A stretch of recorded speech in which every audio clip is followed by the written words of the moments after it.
Now let us explain the basic principle. I recorded a video already for the theoretical part of the permissive overreach before, you can watch it. And here is the basic protection or the basic principle of the teleprotection scheme. So normally we have Z1, Z2, Z3 with a time delay grading.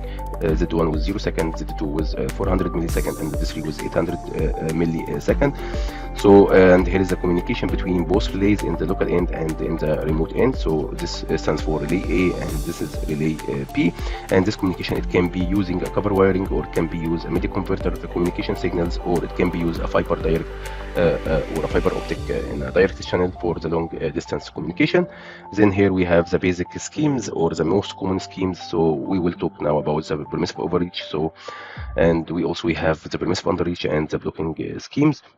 So if we talk the permissive overreach, so now the send logic here, so the relay A will send carrier send to the other end if it shows the fault in Z1B, which represents 120% of Z1, or it can be the same dimension of Z2. So if the fault located here, so it will send a signal. If the fault is outside Z1B, so it will not send any carrier send to the other side, and it will the other side will be operating using the normal Z2 trip times.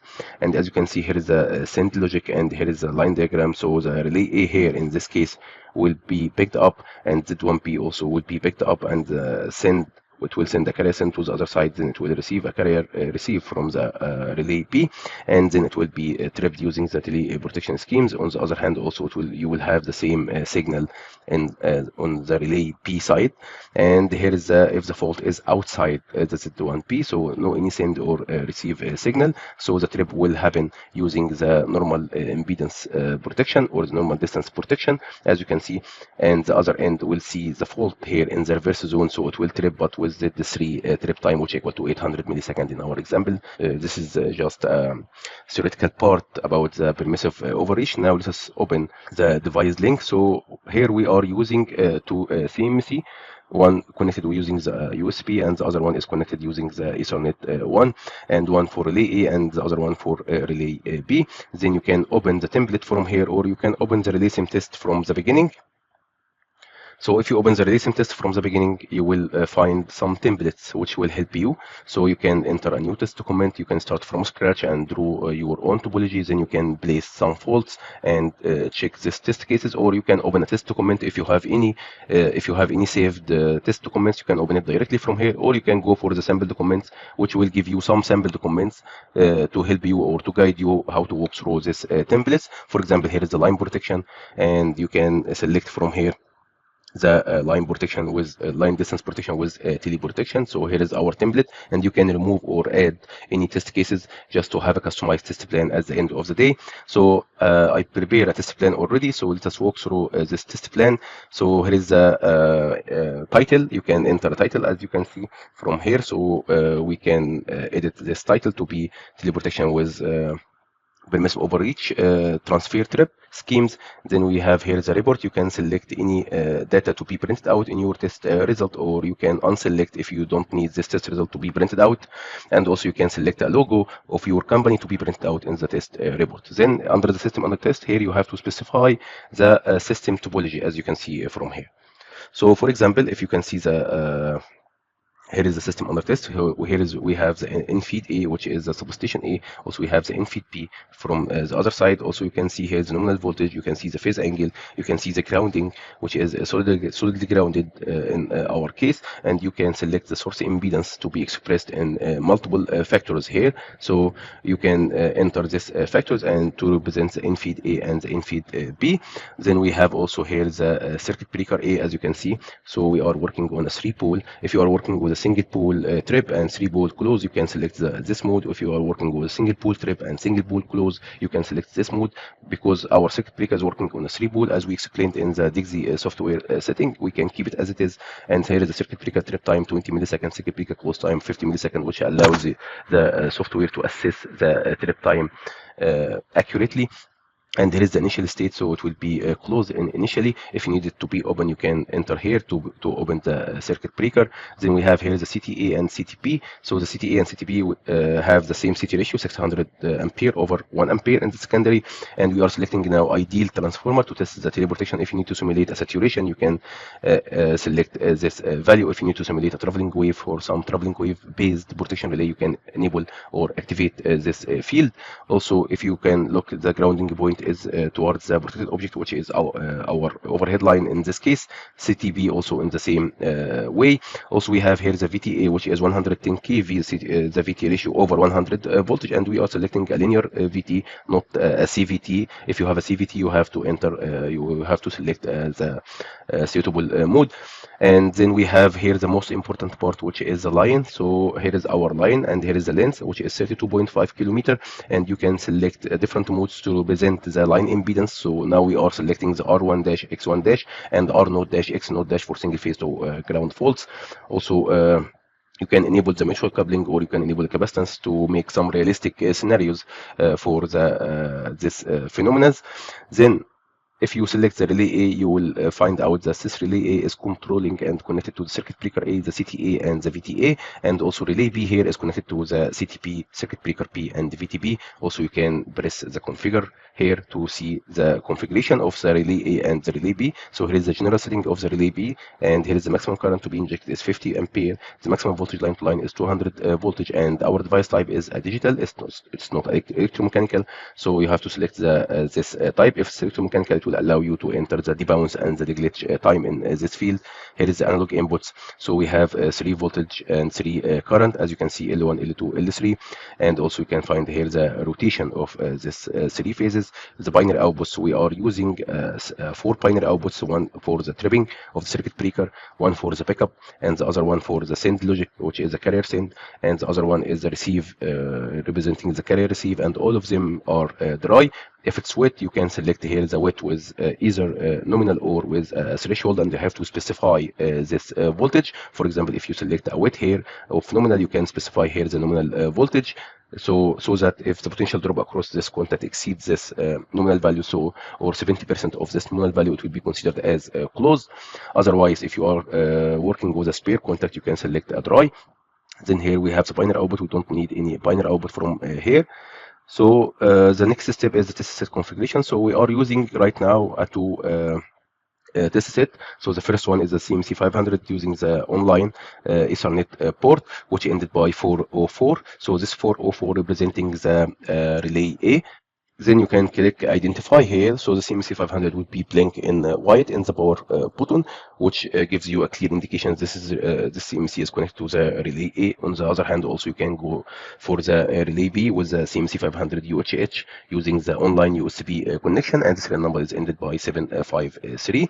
And both of them is time synchronized to each other using the PTP time source. And I'm using right now local sync using Ethernet port 2 from both CMCs connected together using Ethernet cable RG45, just to provide a local sync between both of the CMC so that they can inject at the same time with a precise time protocol. If you go for the first one here, you can find out, or you can configure how many channel of voltage, how many channel of current. So I'm using only analog output A for the voltage channel, as you can see from here, 3 multiplied by V1, L1, L2, L3, and the neutral.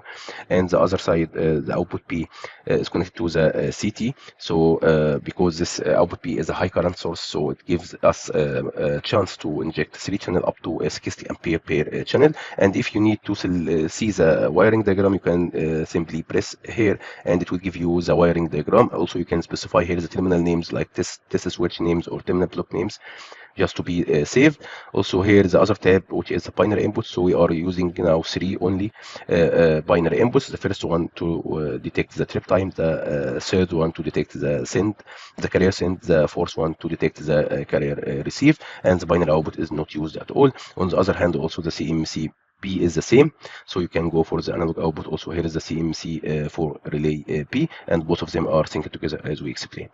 Then in the test manager you can enter a test cases. So for example, in this template we have here a time grading without teleprotection. So if you can see here, this is the first one, which is a pause module or called instruction module, to give the user instruction to disable or deactivate the teleprotection, just to check the time grading without any teleprotection. So here if you open this test case, you will find out here we are simulating here a fault at different fault location. So also with different fault loops, which mean single phase to ground, phase to phase, and three phase at different values. Also you can vary this parameter, so you can enter different values here of the fault location and different fault loops, or you can choose any other parameter to be varied, like the fault. For example, here is the inception angle of the fault at different inception angle, or the resistance fault, or you can select the in-feed A with different phase angle or with a different percentage in-feed. Then you can enter this test cases, so it will be added. For example, if I need to add here some test point like 85 and 90% for single phase to ground, and for phase to phase, and for three phase. So in total now I have 6, which is 2 parameters multiplied by 3 parameters, so I will have 6 test points. So then I can add test steps, so it will be added to my original templates. Then you can execute all of this. So here is the trip A will be expected in different trip times, depends on the fault location. Is it in Z1 or Z2 or Z3?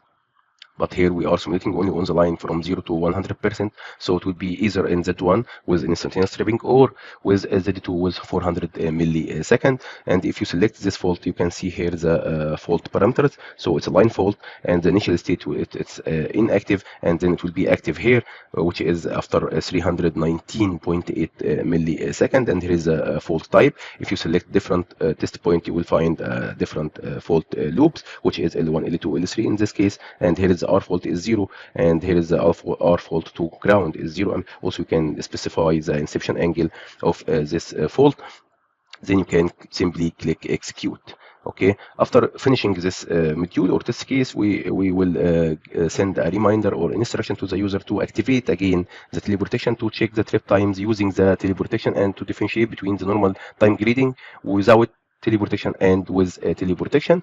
And in this folder we are simulating double infeed fault on the line, as you can see. So we have here different fault location as well at 50% and also at 100% for different fault loops. Also you can specify any parameters, or you can vary any parameters from here.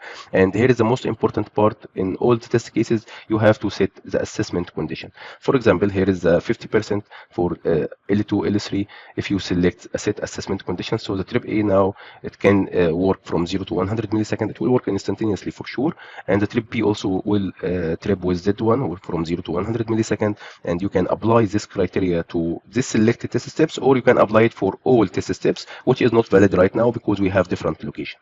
So for example, at 100% of the fault location, you can see here the assessment condition. So the trip A, as you can see from here, it will be also from 0 to 100 millisecond because it will be tripped using the Z1B, and Z1B time delay is equal to 30 millisecond, and the trip B will be also from 0 to 100 millisecond, but you can differentiate between them. So the trip B will be like 16 or 17 millisecond, and the trip A will be like 60 or 65 millisecond, which means trip A is delayed a little bit by 30 millisecond. So you can differentiate between the Z1B in case of this test point, and the Z1 here for trip B, which is instantaneously like 16 millisecond.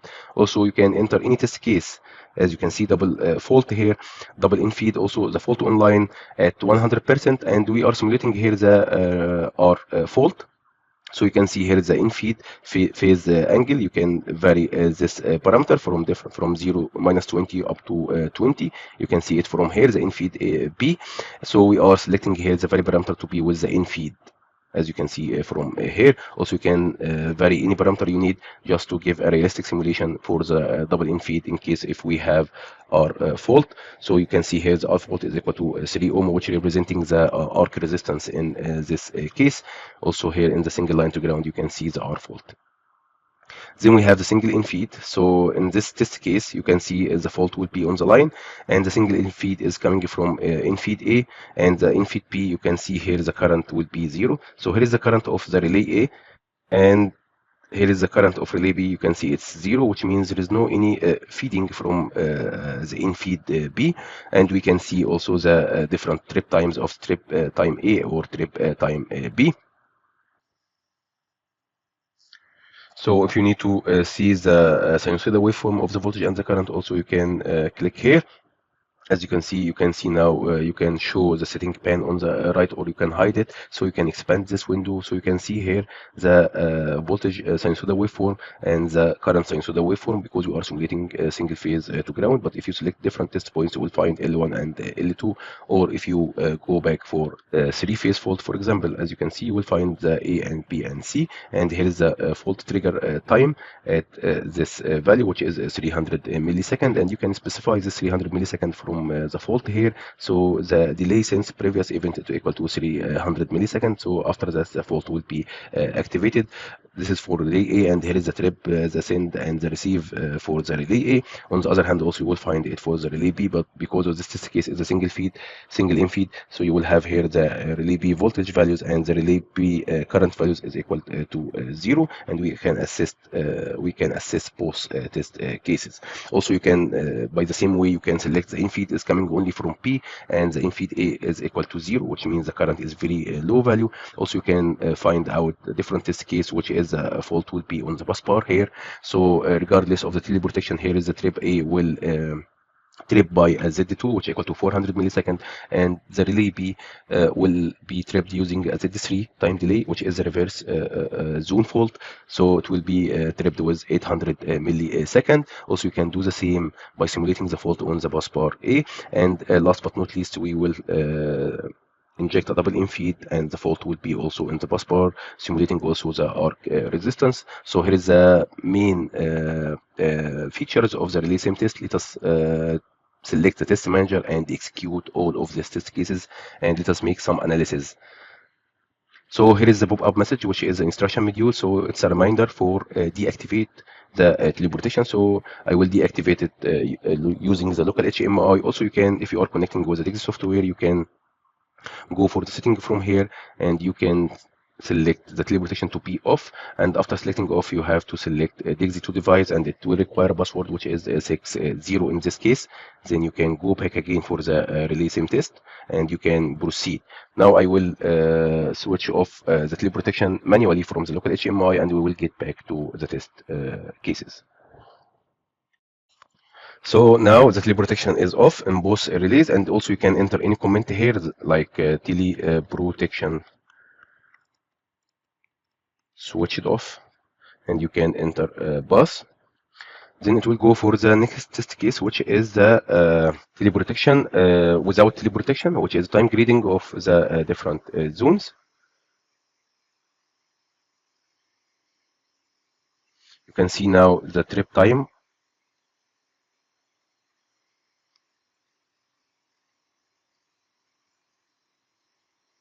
So the trip time A here at 14%, it will be Z1, so it's 19 milliseconds, for example. But the trip B will trip with Z2, because this location is considered from the relay P side.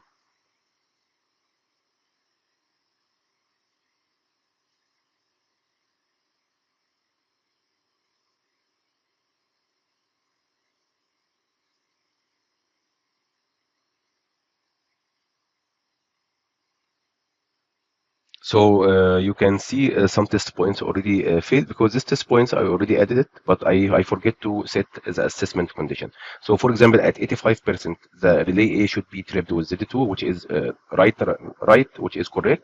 But because I forget it, so it's assessed now as failed. So at the end of the test, I will stop the test cases or the test progress, and I will edit this assessment condition.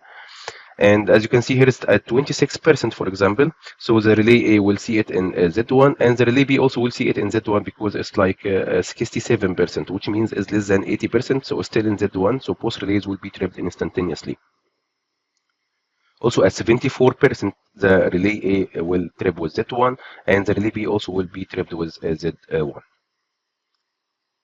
On the other hand, at 86%, now the relay B will trip with Z1, but the relay A will be tripped with Z2 because it's 86% from the relay A location, which means 456 millisecond.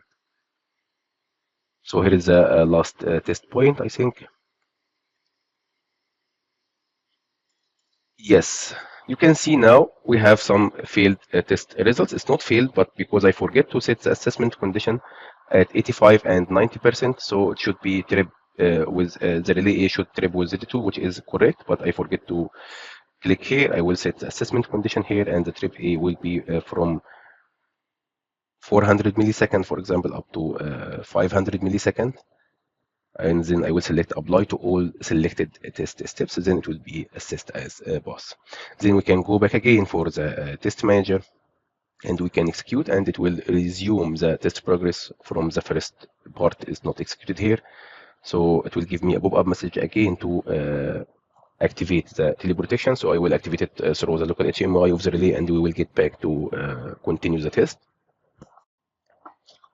So now teleprotection active. I can enter any comment here, and then I will select pass to continue the test progress. So here is the double infeed, as you can see.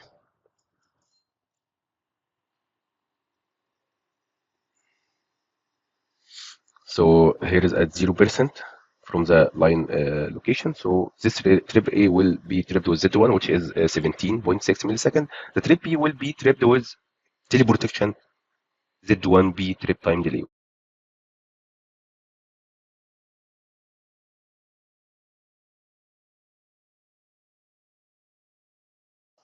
which is delayed by almost 30 milliseconds. So you can differentiate now between the Z1 and the Z1B trip time delay. Also, you can see from here, you can see the scenarios for the trip and the backup and the send and receive signal for any test point. So here is for relay A. You can see the send logic and the receive logic, and also the trip happens using the teleprotection in different cases. Also for the relay B, you will find the same.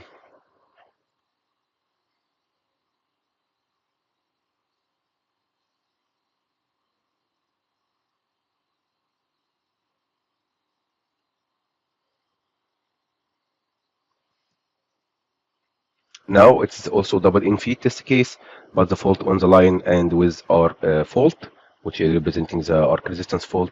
Also, you can see the signals from here, and you can differentiate between any test point. For example, here at 0 phase angle of the infeed B, and here is -20, and here is 20, and you can see the different scenarios and the trip time of relay A and relay B.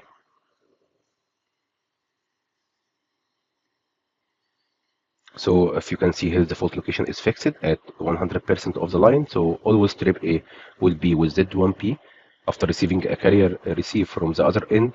So it will be tripped with Z1B trip time, and ZB or trip P, relay P, will be tripped with Z1, which is almost an instantaneous tripping, as you can see from here.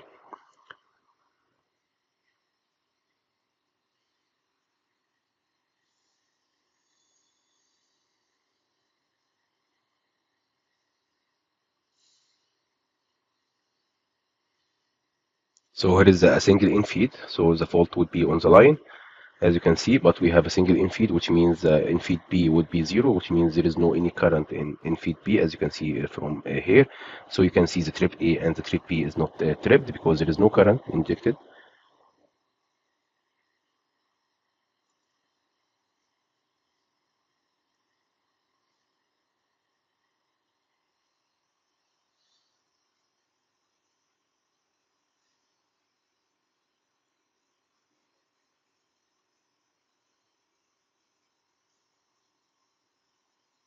You can see the relay B is only receiving the signals.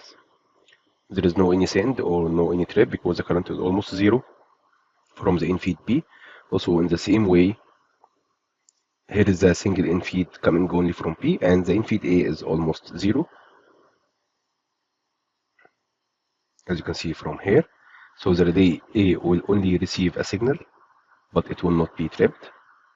And the relay P here will be tripped, as you can see, with instantaneous tripping, which is Z1 tripping, 16, 15, 35 millisecond at different fault location, 50% to 100%. of the fault or the line impedance, and also at different fault loops.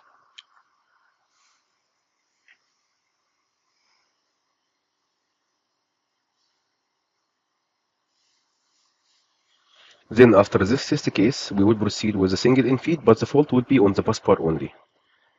So you can see here now the trip time delay, which is the normal trip time delay. So here the relay A will trip with Z2, 400 millisecond, and relay B will be tripped with Z3, which equal to 800 millisecond. And you have to set the assessment condition here also. So you are expecting a Z2 or Z3, so you have to specify this assessment condition to allow the RelaySimTest to automatic assessment the test result.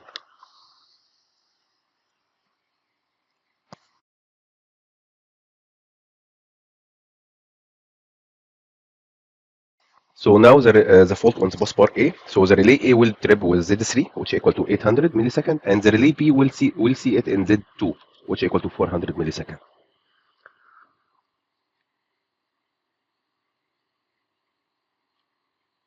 So even if the teleprotection is activated, but now the fault on the reverse, so we are selecting the permissive overreach transfer trip, the POTT.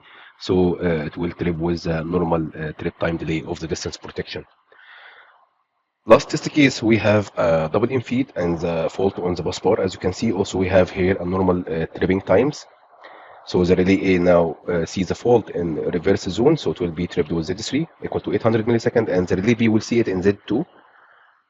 So it will be tripped with Z2, trip time delay equal to 400 millisecond.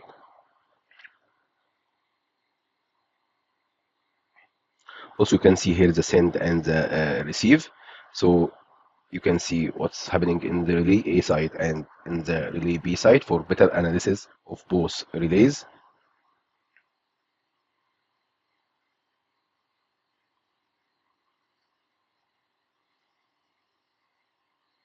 So here, because the fault on the reverse, so the relay A will not send a carrier send to the relay B. So if the relay B sees a Z2 without a carrier receive, so it will be tripped with the Z2 trip time delay, which is equal to 400 millisecond. Also here in the same way, the relay B will not send any carrier send to the other side, which is A. So the relay A will see it in Z2 picked up without a carrier receive, and according to the POTT, so there is no any teleprotection or aided tripping happens, so it will trip with the Z2.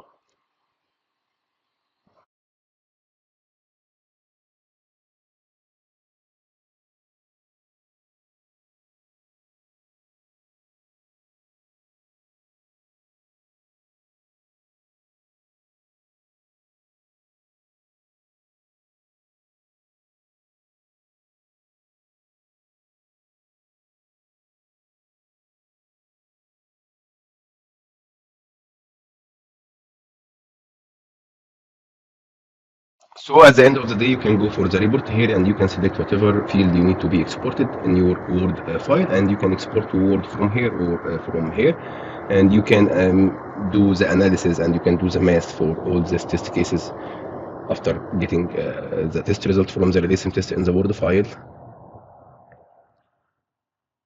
So you can see it from here. Here is the date and the time, and you see. So here is the Word file. Here is the title, line distance protection with POTT Teleprotection. Here is the date and the time. Here is the executed by. You can enter your name. Here is the number of test steps or test points. So we have 71 test points and 71 passed, 0 failed. So the overall assessment is passed. Also, you can find out here the power system data, the system under test, CT ratio, VT ratio for both sides, A and B.